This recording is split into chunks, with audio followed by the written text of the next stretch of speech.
अस्सलाम वालेकुम फ्रेंड्स, कैसे हैं आप सब। उम्मीद है कि आप सब खैरियत से होंगे। फ्रेंड्स, आज एक नई वीडियो के साथ आपकी खिदमत में हाजिर हूं। तो बहुत सारे फ्रेंड्स ऐसे हैं जी जो बाहर जाना चाहते हैं, लेकिन कुछ वीज़े का उनको प्रोसेस समझ नहीं आती और वो काफ़ी परेशान है और बहुत सारे रिक्रूटमेंट एजेंसीज से जो है वो रब्ता करते हैं, लेकिन उनका कुछ हल नहीं होता। तो अदनान भाई जो माल्टा में होते हैं वो आज हमारे पास आए हुए हैं, तो मैंने सोचा कि उनके साथ बात की जाए और आप लोगों को जो है इन्फॉर्मेशन दी जाए कि वीज़े का क्या प्रोसेस है और कितना खर्चा आ जाता है और कौन कौन से वीज़े जो है इनके पास अवेलेबल हैं। तो अस्सलाम वालेकुम जी अदनान भाई। वालेकुम सलाम भाई, कैसे हैं? अल्लाह का करम जी, आप सुनाए ठीक ठाक है? अल्हम्दुलिल्लाह, अल्लाह का बहुत करम है। जबरदस्त। आज आप आए हैं जी हमारे पास, तो आज मैंने सोचा कि जितने आपके चाहने वाले हैं या हमारे देखने वाले हैं उनके लिए एक इन्फॉर्मेटिव वीडियो बनाई जाए। तो ये काइंडली आप थोड़ा सा हमें ब्रीफ करें, कौन कौन से वीज़ाज अभी भी अवेलेबल हैं और कितना इनका खर्च है। मैं ना आपको ब्रीफली जो है वो आज एक्सप्लेन कर देता हूँ कि कौन से कंट्रीज जो हैं वो ईजी हैं पाकिस्तानियों के लिए वीज़ा लेना, खास करके यूरोप के अंदर। और अगर आप यूके अप्लाई करना चाहते हैं, अमेरिका या कनाडा, तो दोस्तों से गुजारिश है जो वीडियो देख रहे हैं वो आप कंप्लीट वीडियो देखिएगा, इसको बीच में ना छोड़िएगा, ताकि हम डिटेल से जो है ना वो आपको समझा देंगे कि किस कंट्री का आपका ऑप्शन जो है वो कैसे बन सकता है। तो let's start from the America से शुरू करते हैं। जैसा कि तमाम दोस्तों को पता है कि मेरा अल्हम्दुलिल्लाह 5 ईयर का अमेरिका का वीज़ा लगा माल्टा से। तो उसके लिए मैं एलिजिबिलिटी सबसे पहले जो है ना किन लोगों को अप्लाई करना चाहिए वो एक्सप्लेन करता हूँ। अगर आप पाकिस्तान के अंदर मौजूद है और आपका अच्छा खासा बिजनेस है, कोई अच्छा खासा मीन के स्ट्रांग बिजनेस है, आप कोई भी कारोबार कर रहे हैं, तो अगर आपके पास ट्रैवल हिस्ट्री भी है, आपकी बैंक स्टेटमेंट भी है। देखें, ट्रैवल हिस्ट्री जो है ना अदनान भाई वो सबसे ज़्यादा इंपॉर्टेंट है। जब वो आपका पासपोर्ट खोलते हैं तो वो चीज़ देखते हैं कि इस बंदे ने पहले ट्रैवल किया हुआ है या नहीं किया हुआ। अदनान भाई, जो वीज़े हमारे रिफ्यूज़ होते हैं ना, उसकी बेसिक बुनियादी वजह ये है कि हमारी कोई भी ट्रैवल हिस्ट्री नहीं होती, लेकिन हम सीधा उठ के डायरेक्ट जो है ना वो बड़े बड़े कंट्रीज़ का वीज़ा अप्लाई कर देते हैं। तो इस सूरत में उनको पता होता है कि ये आएंगे तो ज़रूर, लेकिन वापस नहीं जाएंगे, इसलिए वो वीज़ा रिफ्यूज़ कर देते हैं। तो अगर आपने करना है, कनाडा का करना है या अमेरिका का करना है, तो 3 चीज़ें ज़हन में रखें। फर्स्ट ऑफ ऑल, आपका अगर कोई अच्छा बिजनेस है, आपकी अच्छी इनकम है। दूसरी चीज़, आपकी बैंक स्टेटमेंट अच्छी होनी चाहिए। तीसरी चीज़, आपके पास ट्रैवल हिस्ट्री जो है वो होनी चाहिए बेहतरीन। और अगर आपके पास आपका कोई दोस्त या फैमिली रिलेटिव वहाँ से अगर आपको स्पॉन्सर कर देता है, तो फिर आपके वीज़ा लगने के चांस जो है वो 80% से तजावज़ कर जाते हैं। बिल्कुल। जिन दोस्तों के पास बैंक स्टेटमेंट नहीं है, अच्छी जॉब नहीं है, आपकी ट्रैवल हिस्ट्री अच्छी नहीं है, वो कभी भी मत अप्लाई करें कनाडा का और अमेरिका का। उसके बाद आते हैं जी अगेन यूके आपको पता है यूके स्टूडेंट वीज़ा भी दे रहा है। यूके जो है विजिट वीज़े की अभी रेशो इतनी अच्छी नहीं है, लेकिन वर्क परमिट की रेशो जो है वो बहुत अच्छी है। तीसरे नंबर पे आ जाते हैं जी हम कनाडा का जो वीज़ा है वो भी अगेन, अगर आपके पास स्पॉन्सर अच्छा है, आपकी ट्रैवल हिस्ट्री अच्छी है और आपकी जॉब या बिजनेस अगर अच्छा है, तो फिर ही अप्लाई करें। तीसरे नंबर पे आ जाता है यूरोप का अदनान भाई प्रॉब्लम ये है कि काफ़ी सारी जो कंट्रीज हैं ना उनकी एम्बेसी जो है वो पाकिस्तान में नहीं है। अक्सरियत कंट्रीज की जो शेंजन कंट्रीज हैं जिनकी हैं वो वीज़ा नहीं दे रहे, अपॉइंटमेंट जो है वो नहीं मिल रही। यहाँ पे अपॉइंटमेंट ब्लैक में बिक रही है, 3 लाख 4 लाख रुपए अभी लोग मांग रहे हैं, तो बहुत ज़्यादा डिफ़िकल्टीज़ है। तो अच्छा, ये मुझे बताएं कि अब कौन कौन से ऑप्शंस जो हैं जो इजीली पाकिस्तान से अवेलेबल हैं। जो लोग पाकिस्तान से जाना चाहते हैं बाहर देखें, बाहर जो जैसे दुबई हो गया, सऊदीया हो गया, इन कंट्री से तो चलें थोड़ा सा इजी हो जाता है लोगों के लिए, लेकिन पाकिस्तानियों के लिए कौन से ऑप्शंस हैं जो आप रिकमेंड करना चाहते हैं? जी बिल्कुल, मैं एक्सप्लेन करता हूँ।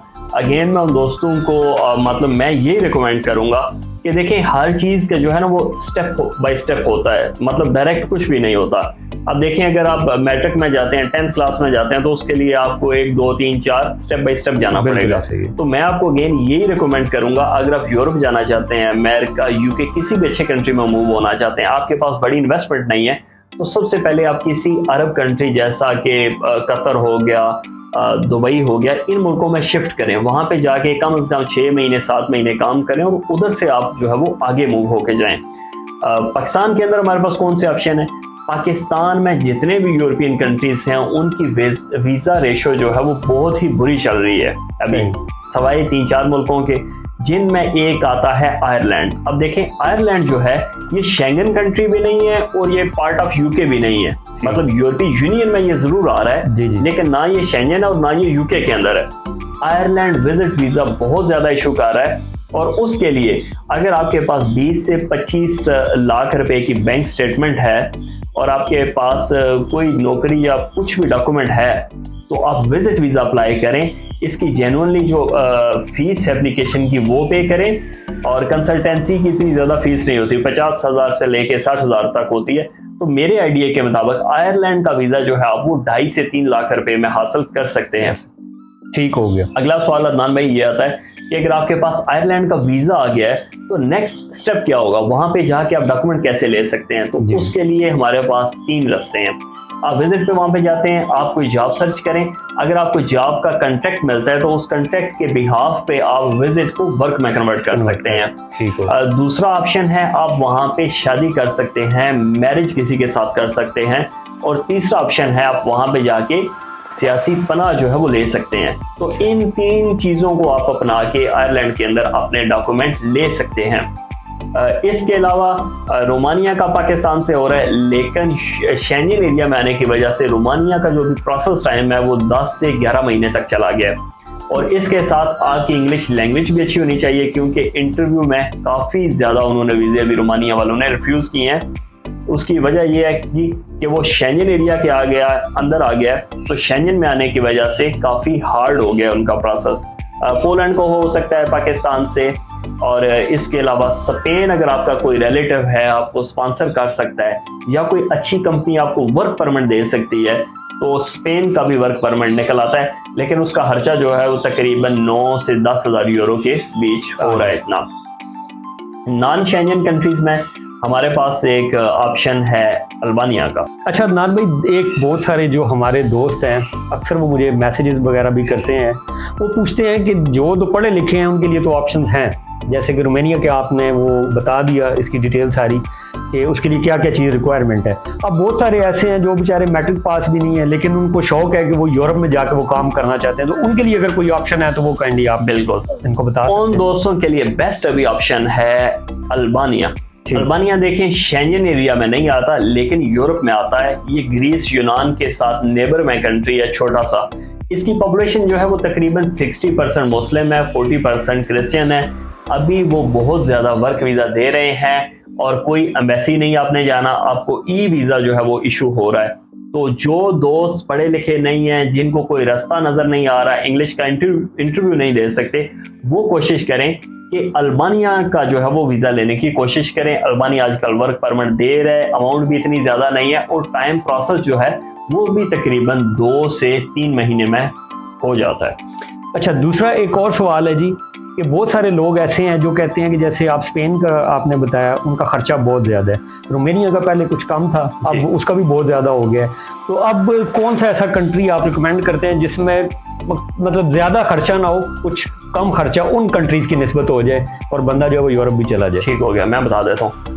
भाई ऐसे होता है ना, आप किसी भी कंट्री का अगर वर्क परमिट अप्लाई करते हैं, मेरे काफ़ी सारे व्यूवर्स मेरे दोस्त हैं, तो देखें पाकिस्तान है हमारे कंट्री के अंदर, हमारे लोगों को ना तो कोई सीधी बात बताता है और ना हमारे लोगों को पता है। देखिए वर्क परमिट जो है वो एप्लीकेशन फी दिए बगैर कभी भी नहीं निकल सकता। एप्लीकेशन फीस मतलब उस कंट्री की गवर्नमेंट की फीस होती है डॉक्यूमेंट अप्लाई करने की। अगर मैं आपको इजी वे में एक्सप्लेन करूं तो ये ऐसे ही है, जब हम आईडी कार्ड बनवाने जाते हैं या अपना पासपोर्ट बनाने जाते हैं तो सबसे पहले जो हम काम करते हैं बैंक में उसकी फीस जमा करते हैं। ये ऐसे नहीं हो सकता कि अगर आप बैंक में फीस न जमा करें और पासपोर्ट आपके घर में आ जाए। तो वर्क परमिट भी ऐसे ही है, किसी भी कंट्री का अगर आप वर्क परमिट लेते हैं, डिफरेंट कंट्रीज की डिफरेंट जो है वो एप्लीकेशन फीस है।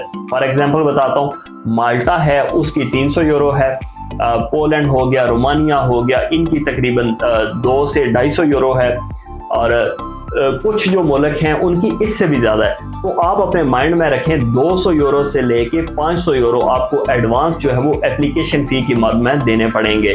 तो अप्लाई करने का क्या तरीका है, हर कंट्री के अंदर रिक्रूटमेंट एजेंसियां बनी हुई हैं जो लीगल वे में आपका काम करवाती हैं, ठीक है। उनको आपने अपनी सीवी, अपना पासपोर्ट स्कैन कॉपी, अपनी पिक्चर, ये 3-4 डॉक्यूमेंट सेंड करने होंगे। वो आपका इंटरव्यू लेंगे, अगर आप इंटरव्यू पास करते हैं वो आपको ऑफर लेटर भेजेंगे, तो इस तरह वो आपका परमिट जो है वो निकलवा सकते हैं।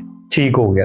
अब एक और सवाल है, किसी एक दोस्त ने वो मुझसे पूछा था वो कह रहा था कि अगर फॉर एग्जांपल हम रोमानिया का या अल्बानिया जैसे कंट्री है, क्योंकि उसने मुझे बताया था कि वो इतना पढ़ा लिखा नहीं है, ठीक है, और क्वालिफिकेशन उसकी इतनी नहीं है और ना कोई खास हुनर उसको आता है, ठीक है। तो वो कह रहा था कि अगर तो मैं अप्लाई करता हूँ अल्बानिया का, तो वहां पे जाके क्या अपॉर्चुनिटीज होंगी, मतलब मैं क्या जॉब कर सकता हूँ वहां पे जाके? जी बिल्कुल। अब देखें, स्टेप तो आपको लेना पड़ेगा, ठीक है, रिस्क आपको लेना पड़ेगा। अगर आप डरते रहेंगे ये सोच के कि हमारे साथ फ्रॉड हो जाएगा या खुदा ना खास्ता मतलब हमारे पैसे ज़ाया हो जाएंगे, तो फिर तो देखें जिंदगी के हर पहलू में रिस्क है, फिर आप आगे नहीं बढ़ सकते। अगर आप डरते रहेंगे तो फिर दुनिया का कोई भी ऐसा तरीका नहीं है जो आपको आगे लेके जा सके। तो स्टेप आपको लेना पड़ेगा।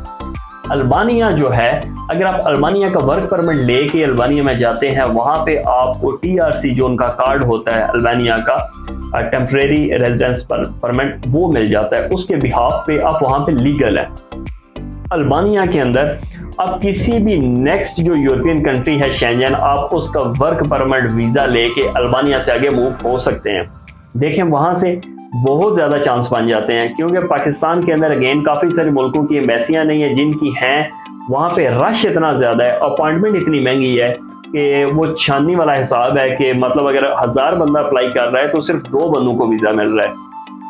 तो अल्बानिया को आप चूज़ करें, यूरोप के अंदर आप एंटर हो जाएंगे। वहाँ से नेक्स्ट स्टेप है अभी आगे शेंजन एरिया में जाने का, तो उसका वही तरीका है, वहाँ से वर्क परमिट अप्लाई करें और आगे बढ़ें। और दूसरा एक तरीका है वो गैर कानूनी है, जिसे हम लोग डंकी कहते हैं, लेकिन मैं डंकी को बिल्कुल भी रिकमेंड नहीं करता, मैं डंकी के बिल्कुल खिलाफ हूँ। लेकिन वहाँ से काफ़ी सारे जो पाकिस्तानी हैं वो बाय रोड जो है वो डंकी लगवा के अल्बानिया से तो वो आगे जाते हैं। जैसे आपको पता है पाकिस्तान से वो बलूचिस्तान से ईरान, ईरान से टर्की, टर्की से यूनान और यूनान से अल्बानिया होते हुए खुश्की के रास्ते वो आगे जाते हैं। तो ये एक गैर कानूनी जो रास्ता है ये भी मौजूद है आगे जाने का। लेकिन अगेन मैं दोस्तों को रिकमेंड नहीं करूंगा, मैं आपको बोलूंगा हमेशा लीगल वे से सीधे रास्ते से जाएं। टाइम जरूर थोड़ा लग जाएगा आपका, मतलब अगर आप गैर कानूनी तरीके से जाते हैं अल्बानिया से आगे तो आप 2 महीने में जा सकते हैं, लेकिन अगर आप वीजा लेके जाते हैं तो हो सकता है आपको 6 से 7 महीने लग जाएं। लेकिन अगेन मैं आपको रिकमेंड करूंगा कि आप लीगल वे से, लीगल तरीके से जो वो आगे जाएं। अच्छा, एक और सवाल था जी भाई का, वो कह रहे थे कि जी मैंने मतलब अब जैसे पढ़े लिखे लोग हैं वो तो खुद मतलब अप्लाई कर सकते हैं, उनको तरीकाकार पता होता है। अब बहुत से ऐसे भी लोग हैं कि जो कि खुद से अप्लाई नहीं कर सकते, और पाकिस्तान का बल्कि हर जगह का आपने सिस्टम देखा है कि बहुत सारे लोग हैं जिनके साथ फ्रॉड भी होते हैं। बहुत सारे ऐसे लोग बैठे हुए हैं मार्केट में जो कि फ्रॉड से लोगों से पैसे ले लेते हैं लेकिन वो काम नहीं करते। तो बहुत सारे ऐसे हमारे दोस्त हैं वो कहते हैं कि जी हमें कोई लीगल कोई ऐसा कोई बंदा, कोई एतमाद वाला बंदा हमें मिल जाए कि जिसके साथ हम मिल के अपना जो है वो प्रोसेस करवा सकें। तो इस मामले में आप इनकी हेल्प कर सकते हैं? अदनान भाई अगेन मैं आपको बता चुका हूँ, देखें इसका कोई दूसरा रास्ता नहीं है। सही। अगर आप देखें, अगर आपको कोई बंदा है पाकिस्तान में वो बोलता है जी डन बेस आपका मैं वीजा लेता हूँ, वो आपको पूरी कहानी पूरा सच नहीं बताएगा, आधा सच बताएगा। जब आप उसके फंस जाएंगे, उसके हाथ में चले जाएंगे, फिर वो बोलेगा जी अभी इतने पैसे दे दें, अभी आपकी एप्लीकेशन है, अभी इतने दे दें, अभी डॉक्यूमेंट निकल आए, अभी ऐसे कर लें। मतलब वो शुरू में आपको नहीं बताएगा, लेकिन बीच में जब प्रोसेस के अंदर आएंगे आपको फंसा लेगा। जी जी। तो ये तरीका रॉन्ग है। हमेशा जो है मैं रिकमेंड करता हूँ कि आप सच बोलें। देखें सच के अंदर जो है वो बड़ी ताकत है, और अल्लाह ताला भी कहता है कि इवन अहादीस भी है कि वो मोमन नहीं है जो अपना माल जो है वो झूठ बोल के बेचे। तो देखें कोई बंदा अगर आपके साथ काम कर रहा है, दुनिया का कोई भी काम है, मैं कहता हूँ फायदे से पहले अगले बंदे को नुकसान बताएं ताकि वो मिसलीड ना हो, ताकि वो चीट ना हो। तो कोई भी दोस्त अगर अप्लाई करना चाहता है, तरीका वही है, हर कंट्री के अंदर रिक्रूटमेंट एजेंसीज मौजूद हैं, आप वहां पे जाएं, उस मुल्क की वेबसाइट पे जाएं, वहां पे अपनी CV सेंड करें तो वो आपको जरूर कांटेक्ट करेंगे। अगर आप नहीं कर सकते, आप पढ़े लिखे नहीं है, तो इस केस में मजबूरी आपको किसी ऐसे कंसल्टेंट, किसी ऐसे बंदे की हेल्प लेनी पड़ेगी जो आपके बिहाफ पे ये सारी डॉक्यूमेंटेशन, ये सारी चीजें करे। लेकिन इसके रिस्पांस में वो आपसे पैसे चार्ज करेगा। ऐसे ही। तो ये तरीकाकार है।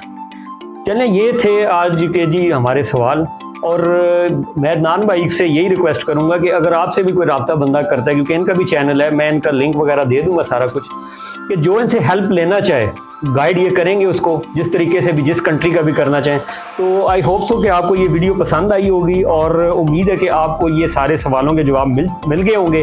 अगर तो और भी कोई सवाल आपके जहन में है तो आप मुझे मैसेज कर सकते हैं। तो अदनान भाई ये भी फिलहाल इधर ही है पाकिस्तान में, तो हम एक और सेशन कर लेंगे इनके साथ। तो मिलते हैं जी नेक्स्ट वीक किसी वीडियो में, तब तक के लिए हम दोनों के दीजिए इजाज़त। अल्लाह हाफिज़। अल्लाह हाफिज़।